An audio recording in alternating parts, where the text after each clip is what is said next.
Okay, so here we are coming into the relationship between the client and the consultant, talking about entering and contracting. So I mentioned previously my entry was through a pastor friend of mine, Reverend David Wallace. He and I are friends, colleagues, and he was having this issue. And then really my point of contact with the church was really their board. So I was really working with their board and not so much the pastor, but the board itself. The chairman of the board, Michael Scott, was kind of the main leader that I worked with. Sat down and met with I'd say the entire board. There are 12 of them. There's only 9 there for the meeting. So I met with those 9. And one of the most important things in this kind of entering and contracting phase is this idea of trust. So here's one of the resources you'll see on my resource page. Here's Bellman talking about trust and why we have to have trust as consultants. We have some compelling practical reasons to build trust with our clients as consultants. We're usually there to change something. Change requires risk-taking. Risk-taking requires trust. For there to be trust, there must be a relationship. All right? Another resource you'll find on the resource page from the Trusted Advisor. Once again, talking about earning trust with clients. The key point is that trust must be earned and deserved. Who else do we have here? Here's a little bit of Peter Block for you, and he goes and he's also big on trust. The third element is trust. When most people work with a consultant as a client, they bring with them not only the prevailing image of consultant as expert, but also someone to watch out for. So again, someone talking about trust. One last one I want to talk about. Authentic conversations here, again, talking about building trust.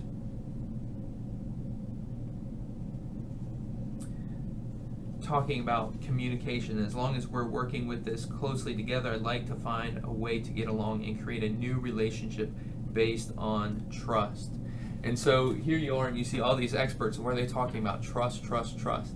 So as I'm going in, as I'm talking with these 9 individuals with this board, that's one of the main things that I'm talking about, this idea of building trust with them.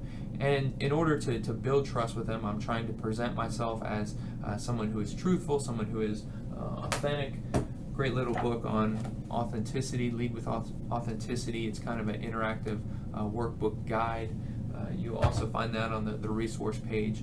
And so this is one of the things I'm presenting myself and what type of consultant I am. So one of the key philosophies for me as a personal consultant is that I view myself as a guide or as a coach versus kind of a medical model that you have an expert that will kind of walk in and diagnose and treat what's going wrong. I don't view myself that way, and so I wanted to be upfront about that with them, and so I talked to them about it and said, hey, this is kind of how I view myself as a guide who comes alongside.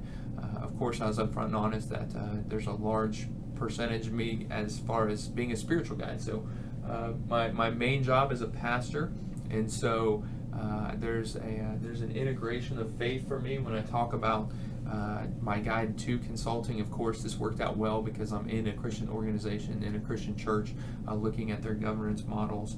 And so if you're interested in that, I want to recommend Benefield, The Soul of a Leader. She goes through and talks about how the internal soul formation and external skills are necessary for effective, inspired, ethical leadership over the long haul. And so she has this integration of our spiritual lives with our work lives. So I wanted to talk a little bit about that with them, the board. So entering, so that was kind of my entering and how I presented myself and shared with them. Also want to talk about a written contract. And so there's some different points of view on having a written contract. Authors like Bellman say, hey, not so important, if you have that trust there, it's better to have that trust than more of a legalese protecting the relationship. Other authors like Block will recommend having a written contract that says, hey, get it in writing, make sure everyone's clear on this, and he has a strict checklist to go through with this contract. And so for me personally in this situation, I did use this checklist. So there are different areas as far as boundaries, primary objective, information syncing, my role in the relationship, the product I will deliver, the support and involvement that I need from the client, the time schedule, confidentiality, and then feedback. And so when I went through and looked at these different areas, we looked at boundaries. So one of my things was, okay, I'm coming in, I'm looking strictly at governance issues within the church. We're not going to talk about problems with the worship team. We're not going to talk about financial giving of the congregation or building funds or anything like that. So I set up these boundaries around this particular case that, hey, we're going in primarily looking at governance issues with your board, kind of the best setup for it, and time frames, and how to recruit board members and how long term should last, that sort of thing. So those are the boundaries I framed it with. Primary objectives. So my primary objective was to give an evaluation of how efficient their current governance structure of First Covenant was working. And so like we hit those different areas that I just mentioned.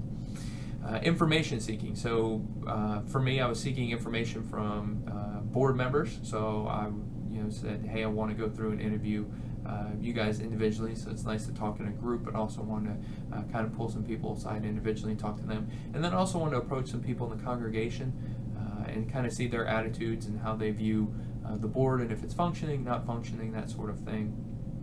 So that was kind of the information I was seeking. My role, once again, kind of emphasize this again, so it's written in contract. It's not just me verbalizing at the beginning, but it's also there in writing. Hey, I'm partnering with you. I'm a friend helping you to serve as a guide. Bellman's kind of interesting because he says it's not good enough just to be a partner. You have to build this friendship with people. And so for me, that's where I'm at. That's the type of consultant I am. I'd rather have fewer clients and closer relationships with those clients, but to be able to build that sort of personal relationship with them. So that was kind of my role that I outlined there. The product I will deliver. So I told them, hey, I will do all these interviews, talk to the people, compile the data. I will get you guys a kind of 5-page report. That 5-page report will include kind of specific action points for your consideration. And then based upon their consideration and what things they wanted to do, I would develop a specific action plan with them to implement those changes. So that was the guaranteed product that I was giving them. Support and involvement from the church. Once again, just kind of asked for those open lines of communication. Was able to get a hold of some of their minutes from old board meetings and kind of pull out some of that historical stuff, and then some from more recent years. And then, so I needed access to those files. I needed access to their secretary, who, if you do church consulting work, the secretary is a key person to interview. Secretary knows so much more about the day-to-day happenings of the church than even most of the pastoral staff does. So I always like to kind of include that access to the church secretary. And then time schedule. I told them, hey, this should take about 3 weeks, and I gave them that guarantee that after that first group meeting, and then I do individual phone interviews kind of that next week and talk to specific church members the following Sunday. And so again, they gave me 2 weeks to do the data collection research, and then a week for me to be able to compile it, and then I was going to get together and present it to the board, but it was designed for consumption to the entire church. So the entire church could look at it. They could use it in their church business meeting if they're proposing bylaw changes. And then confidentiality. So confidentiality, the report, like I said, it was designed for larger consumption. So I promised not to use any names if I place direct quotes within the report. So the report, although the primary audience was meant for the board, it could be used for larger consumption. So if there were any sensitive issues, I'd verbalize those during the meeting with the board, as opposed to putting them in a report that they couldn't, or they'd have to edit before they distribute it to the congregation. And then the last thing I thought was interesting that I picked up from Block was this idea of feedback in the original contract with the client. So I just put in there, hey, I'll contact you after a couple of weeks, and just look at personal feedback from me. So it helps me as a consultant to kind of hone my skills, and then we like this, we didn't like this, or why'd you do this, type thing. So that will go out to the individual members on the board, and they'll be able to supply me with feedback after the whole process is over, and hopefully it will kind of continue that learning cycle for me. So it's an ever-evolving process. Like I said, it's kind of the journey of a consultant, and hopefully that journey is, even though there are high and low times, that there'll be joy throughout the entire journey. So But that's it for going through and kind of looking at this idea of entry and contracting. So I'll see you next time.